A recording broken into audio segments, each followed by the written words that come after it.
Por las manos que esposadas ya no pueden abrazar, por el grito que oprimido se perdió en la oscuridad, por los ojos que ofuscados ya no pueden más mirar. Ay, ay, ay, ay, ay, ay. Hello and welcome to the Switchboard. I'm here with Las Chimilitas. Good evening, how's it going? Really good, thank you. Thank you for having us. Yeah. Thank you. So, Chimilitas, you mentioned something about your band name a bit earlier that really intrigued me. And so I thought we might just start with you telling us your actual names, and then we'll talk about the name Las Chimilitas. Of course. Cool. So my name's Christina. My name's Millie. And I'm Tanya. So, and how did Las Chimilitas, the name of the band, come about? Well, it was a lot of back and forth chatter going on to try and work out how do we work out a name for us that's really going to stand out. And I don't know, I think it might have been Tanya that, came up with mixing words together and said, what about our names? And that's what we came up with. At first it felt a bit weird, but now it's growing on us. Yeah. So this is cool because this makes you Brisbane's, answer to ABBA. And now ABBA has just had a massive revival, new songs out right now. So you and ABBA are now charting. Little did we know. Yeah, they started with Chiquitita and now we're Las Chimilitas. Here we are. That's really cool. I'm kind of curious about your personal journeys to music as well. So, Christina, you mentioned you come from quite a multicultural background. I do. So I was born in Australia and my mother is Chilean, my father's Argentinian, and I have more of a background than that. My father's father was Greek and there's some Armenian and Spanish from Spain as well.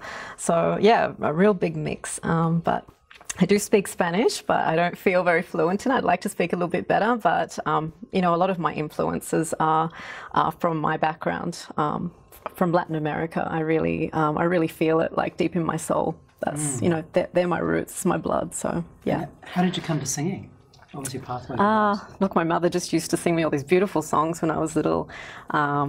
To get to sleep, and I just always had really good memories of her singing, and then I just loved singing. So as I grew up, I went to choirs, school choirs, bands, and started singing in churches, and made a school band, and I just loved it. Did singing lessons all my life.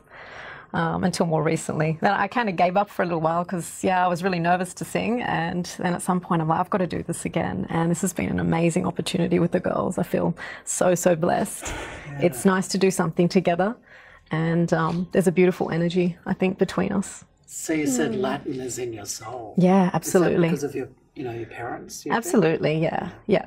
I really grew up with that cultural background, even though I was born here. So, a bit of a mix of the two. But that really is a very strong part of me, who I am. And you mentioned before that you went through a stage of feeling nervous to perform and to sing. Yeah, absolutely.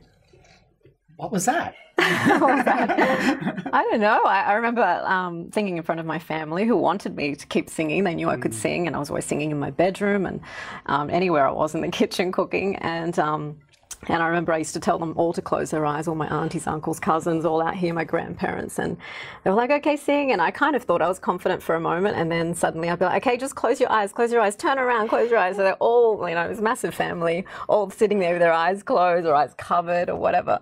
I should have just imagined them naked, but I didn't think about that back then, so I asked them to cover their eyes. But I just felt so nervous. Just, I don't know, it's a pretty intense thing that you're vulnerable and you're expressing yourself through singing. So that was a big, particularly vulnerable. Absolutely. Yeah. There was no guitar at that stage, and I played a little bit of guitar since. It's not really what I do now, but played a little bit of ukulele as well, and now I'm playing the U bass. But music's a big part of my life. Yeah. And Millie, you said you're a bogan. What's it about that? Yeah, I'm just from I guess Western European descendant family. We're pretty bogan from Ipswich, but I had the privilege of learning Spanish in high school at Indrapilli's Immersion program, and I just fell in love with the language, and I actually started to use music as a way of learning how to pronounce the words properly, because that's just the way I learn best, I guess, is like not so much a visual learner as like an auditory learner, I guess. But yeah, I just kept finding amazing music that was, I don't know, incredible. And yeah, I played a little bit of guitar when I was younger, and just to accompany myself because I didn't have anyone.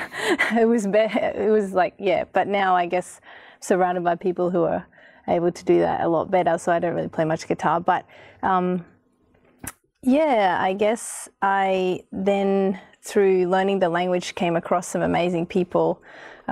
One of the first was Christina's partner, Miguel, who's an incredible pianist. I was just looking for a pianist desperately on Facebook, and I came across him. Is that how you two met? Yeah, we met through Miguel, yeah. Right. And so we jammed for a bit and then moved on to other projects. But through Miguel, met most of the musicians that I work with today, and the amazing Christina and the amazing Tanya, actually. Yeah. So Spanish immersion, I mean, that's a bold thing to do. I mean, like to go into high school and do half your classes in a whole other language. Did you have any background in Spanish prior to that? No, my great-grandma, bless her, used to say that, like, because her family was Irish, apparently there had been some Spanish ships that stopped upon the Irish coast at some point during some war, and she said, you never know what could have happened. She used to say that, yeah. She used to kind of take credit for why I went in that direction, but not really. No one in my family speaks a second language. So what prompted you to do that? I mean, it's such an extraordinary step. Yeah, I have to thank my mum, really, because I was at an all-girls private school in Ipswich, and just wasn't the right fit culturally, I guess. I didn't know what was missing, and I wouldn't have guessed that it was that, but I started taking Spanish classes there, and my mum happened upon Indra Pilley's program and said, you know, happy for you to change schools, but I want you to do something that'll give you direction or something. So I did that and failed heavily the first probably 6 months of classes, and wanted to quit many times, but I was surrounded by really hardworking, inspiring people and my family and incredible teachers at that school. So yeah, I definitely owe, I feel, almost everything I'm doing now in my life to that opportunity. Yeah. It sounds like I'm working for Indra Pilley, but maybe they'll pay me for this. Oh, well, we can get them to sponsor. Yeah. We'll hit them up. That would be nice. That would be nice. I think I deserve it. It is quite an incredible program that they've got going in Indra Pilley. I've known a few people that have gone through there, and yeah. Being that there's no other context in Australia to learn the language, and people come out of that within a couple of years speaking fluently. I find it astounding, and that you had access to Spanish through there, and you speak it with such fluency, well. and thank you. And your vocabulary and your capacity to express yourself is pretty remarkable. Thank you. Well done. Thank you. Yeah, I'm just endlessly grateful. Sometimes I think about what my life would be like if I didn't do that. And then I panic and stop thinking about it. So, you know, learning Spanish, did that take you to Spanish-speaking countries afterwards? Yeah, I was really blessed to go to Spain when I was 14 or something. The weirdest age to travel overseas because I had no idea what I was doing. But yeah, we did a 1-month exchange at a school near Madrid. And then after high school, I was able to go to Guatemala through one of UQ's programs. And then I traveled to Colombia and Costa Rica. So I've been very blessed to have done that before all this coronavirus business, honestly, because it really obviously motivates you to go back and keep working at it. Because, you know, language learning is hard work, but you do it if you have that connection, like you said, that sort of soul connection to it. Yeah. Which is hard to have if you don't have the opportunity to have the cultural exposure. Yeah. And now you're really immersed in something, a cultural experience. Yeah. Again. Yeah, I feel very privileged to be surrounded by people who want to make that music, particularly with someone who's not from that background, because some people wouldn't want to welcome someone else into their culture, but everyone that I know and play music with is willing to share that with me and teach me stuff, because I never grew up listening to salsa and things like that. I grew up listening to Bob Dylan and things that have nothing to do with Latin rhythm. So it's been really, I just learn new things all the time from everyone, particularly these guys. And Tanya, Tell me a bit about your background. Like, because you are Spanish. I am Spanish, yeah. From Barcelona, you said. Indeed, yeah. Tell us a bit about that culture. Yeah. Well, it's vibrant, it's passionate, it's colorful. Yeah, my family has also got a little bit of a mixture. I've got a little bit of Filipino background from my grandmother's side. And there's this belief that probably my name is Tania Balil, and that Balil seems to come from the time of when the Muslims were in Spain. So Spain is a kind of a melting pot of all these different cultures that have been around the Mediterranean for, I don't know, at least 3,000 years. So it's hard to really pinpoint exactly where you are from and what it is. But something that I have experienced over there that I bring along with me, because it's not so evident here other than in the rocks, is the depth of the culture. It's how embedded it is in the architecture and in life itself. I've always thought of Australia as a place where if a big enough tsunami would take away everything. Like feels so young. Australia feels so young. And when you come from Europe, the ancient sort of culture is more evident. And I guess I bring a little bit of all of that, the flavors, the colors, the passion, a bit of I often think of my time at UQ, because I came here as an already trained musician, but I came to work to train as a music therapist at UQ. And I often say that those first 2 years of being at UQ, it was really a time not so much to learn content about music therapy, it was to tame my Spanishness so that I could fit into the Australian way. Okay. So you're more Spanish than this at one point. You're more extreme. Yes, indeed. This is your mild manner. This is my mild one. Okay. Yeah. And music. It's interesting because I was brought up in a household where there was a lot of music. Every time there was a social gathering or a family gathering, off came the guitar, and always with drinks and smoke, and but the sing along that went on for 6 or 7 hours without stop, like those, sort of, it's a folk scene that was very present in my life. And then I traveled through Europe, and I learned a lot of Italian things and French, and then I came across with a beautiful community of Chilean and South American people that came to live in Barcelona. Barcelona is a melting pot of so many cultures, and there's a lot of people coming from South America there. And then I became aware of this incredible pool of music that came from the singer-songwriters from South America, Chile especially, and Argentina, and Cuba, and so I allowed that to tint all my musical experience. And it was only when I came here that I started really harvesting how I was as a solo artist, because to me music was always a collective thing. And so I've been here 19 years now, and I've always grieved the fact that to me music it's a collective thing. It has to be with other people. To sing as a solo artist, it doesn't feel like it cuts it.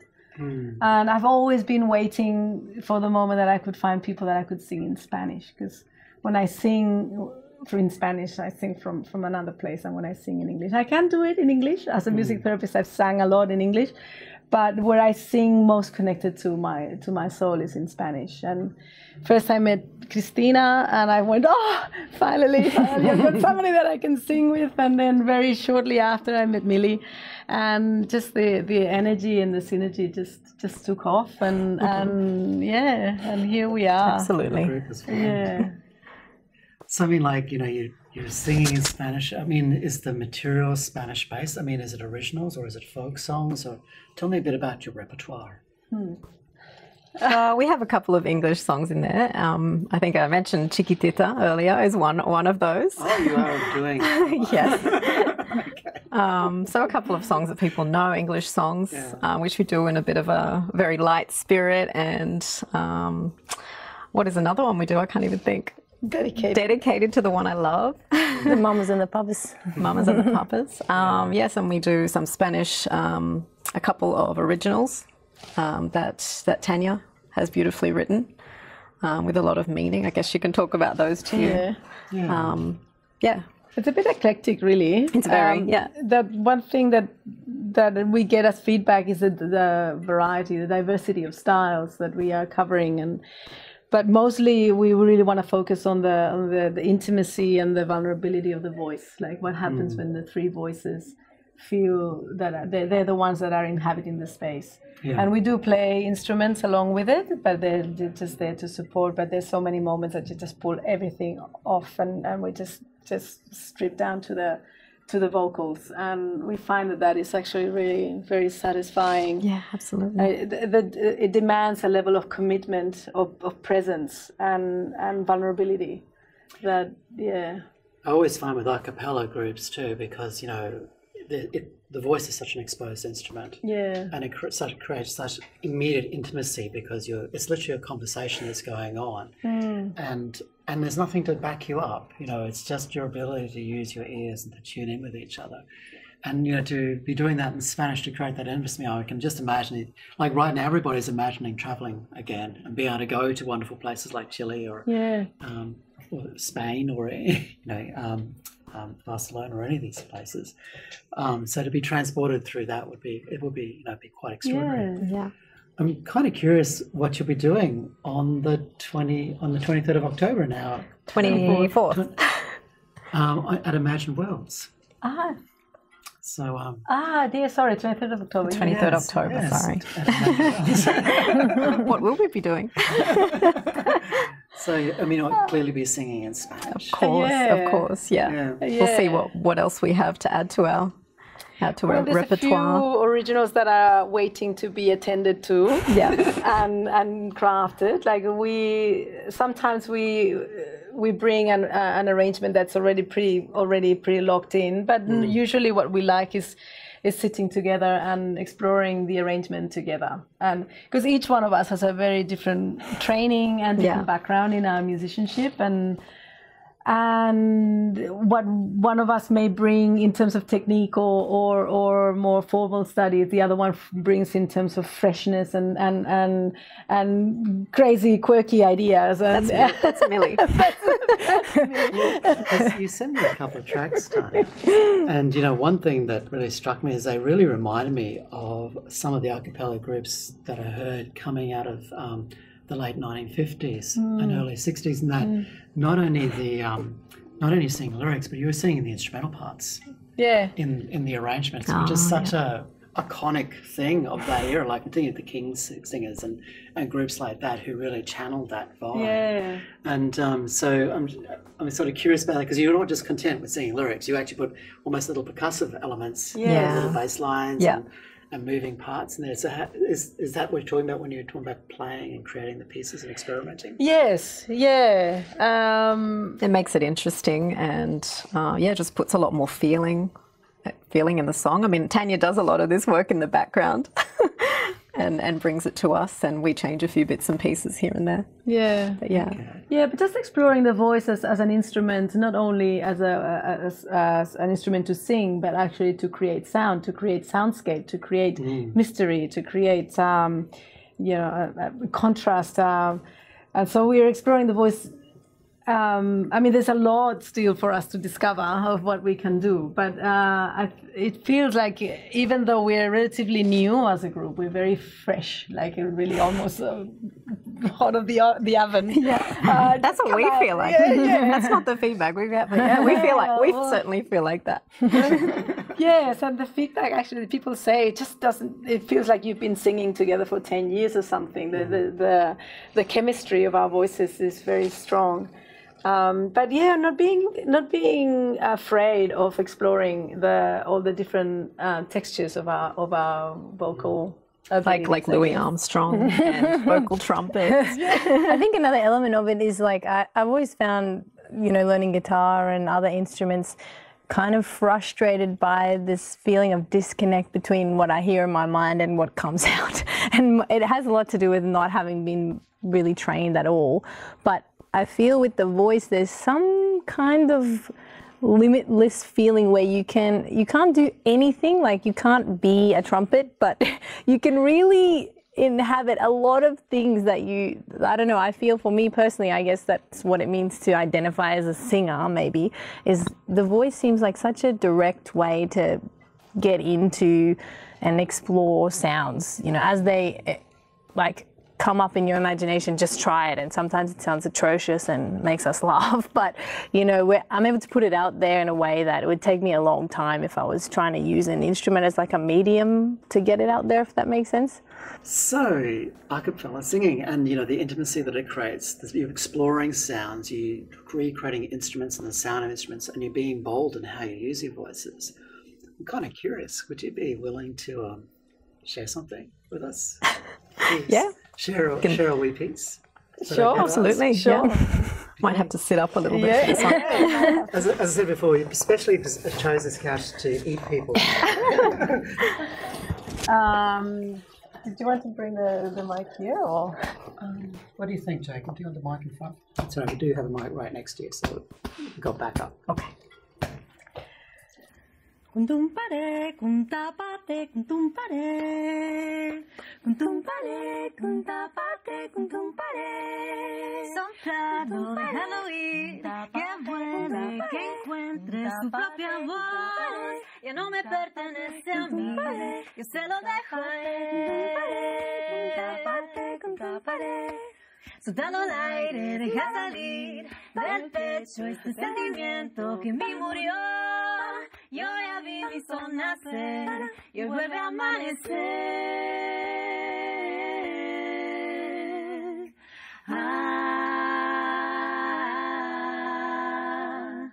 Volver a comenzar en la vida, mirando un cielo azul, con fe y con mi poder, con todo el corazón.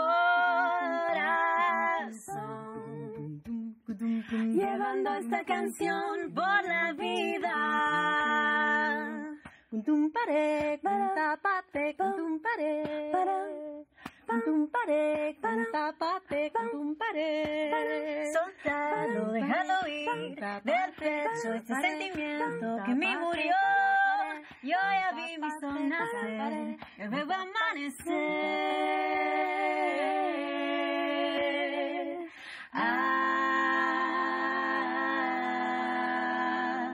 Volver a comenzar en la vida, mirando un cielo azul, con fe, con mi poder, con todo el corazón. Llevando esta canción por la vida. Kuntumpare, kuntapate, kuntumpare. Kuntumpare, kuntapate, kuntumpare. Kuntumpare, kuntapate, kuntumpare. Kuntumpare, kuntapate, kuntumpare. Kuntumpare, kuntapate, kuntumpare. Kuntumpare, kuntapate, kuntumpare. Que huele, que encuentre, que huele, que huele, a mí, murió, soltalo, déjalo, que huele, que encuentre, que huele en mí, murió.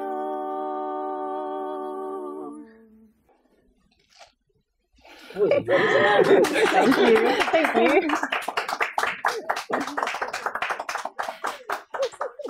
That was phenomenal. Thank you. I can hear everything you've just said. Thank you. Will you be playing that on the 23rd at Immersion Wells? Yeah, most probably we will. I feel transported. It's a song about letting go. Hopefully you felt that. even if you couldn't understand. Yeah, interesting, because to let go is also to welcome at the same time. It's to embrace the idea of possibility. That's that lightness that we love about that song. Yeah, that's an interesting way of looking at it. Yeah. So, I mean, Switchboard is all about creating opportunities for artists to come together to do their thing, and also for artists to find other artists to work with. I'm kind of curious, from your perspective as artists, how do you see yourself being part of that, or how can you see the benefits of these sort of things for folks such as yourself? I am thrilled that there are people like you guys organizing places of collaboration. I mean, I think there have been times in the history of art that artists have been a little bit madder and crazier at being bold at getting together and doing things. It feels like we're in an era now that everything is very sort of normal and sort of boxed in, and it feels like you're inviting us to come out of our little sort of boxed world and join in other people's crazy spaces of creativity. And I'm really thrilled that we have come across this and that we can find places of collaboration. I mean, in different moments we have visualized, imagined, put out there as a wish thing, of maybe collaborating with dancers or even with sign language interpreter. Using that as a creator, not only as a interpreting the language, but actually to add another element of aesthetic, another layer of expression, and allowing that to inform us also at the time of composing, of arranging, of so those are things that we had already talked about. But we are very keen to explore different possibilities. Absolutely. A big part of, I guess, why this has worked between us, like we're seeking that connection. And for us, it's like a feminine thing. I think that's part of it. But we all also work with other bands and other people, and we have before. And I think, we all like to incorporate bits and pieces of that. We've learned so much from these other people and groups. Also, my partner plays in another band called Mango-Matic, and we actually did a performance with them, their first act. We were their support act for their first performance, which was really cool. And even though it's really different music, it's really important with us to connect with all of these people, especially since COVID. I think we've all felt a bit of a lack of connection. A lot of people lost gigs and whatnot, and so for us, I think that connection became even more important musically. It's a big part of us. So I mean, it's an interesting time, this COVID time, because it asks us to reinvent us as artists. Like, I don't think I've been as creative ever as in this year and a half. Like, I've taken on video making and recording and composing, and the Chimilitas have been born out of this time. And it's not by chance, I don't think. I think it's another thing when, like, one thing is for us to explore, like, to really squeeze every single bit of creativity from ourselves and what is it that we can do, but then to put out into the world and allow others to engage and to stretch us and to take us to places that we wouldn't go by ourselves. And inspire us as well. I think we've spoken about that too. It's just so important to be inspired by other musicians. I think that's how we get here, right? Another element of it is, like, I think there's a strong social part of what we're doing, whether or not we were trying to do that in the first place or it just kind of organically happened between us. But a lot of the songs that we sing about have, like you said, a strong feminine focus and a focus on women's rights and the rights of people of color and things like that. And those themes lend themselves to acts of collaboration and solidarity, and that's how we can get those messages out there and deepen our message as well, is by bouncing off other people. And you never know what's going to happen when you get together with people. I think when I met these guys at a party, I was not expecting something like this to come out of it, We're a bit inspired by what happened in Paris at the end of the 19th century, when you had in cafes you had visual artists like Picasso and musicians like Sartre and crazy food artists like Toulouse-Lautrec all coming together and basically being berserk in creativity and putting on, inventing cabaret and new sorts of art forms at the time. And I think we wanted to bring a little bit of that to Brisbane, that melting pot because traditionally hair art has sort of moved in its own groove. We thought, well, it's kind of cool to break that down a little bit. Yeah, that's great. Yeah. So anyway, folks, it's been really good to have a chat. It's been great to meet. And we can't wait to hear you on the 23rd of October at Immersion Worlds. It's going to be pretty thrilling. And we're really looking forward to you meeting the other artists that are taking part, having conversations with them. You know, maybe you'll find whole new ways. We have some extraordinary folks performing with you. We've got a chap called Anarcho-Sophist who's currently doing his postgrad at the con, and he's a composer. And he does electronic, but he's also music, but he's also a brilliant classical guitarist and writer as well. And we've got a couple of amazing visual artists, including Janine Healy and Susie Mansley, who's a ceramic artist. So can't wait for you to meet them and be a part of it. Thank you so Thank you much. very much. Thank you. Thanks for having us. Sus voces silenciadas ya no pueden respirar. Las hermanas que impotentes no las pueden consolar. Ay, ay, ay.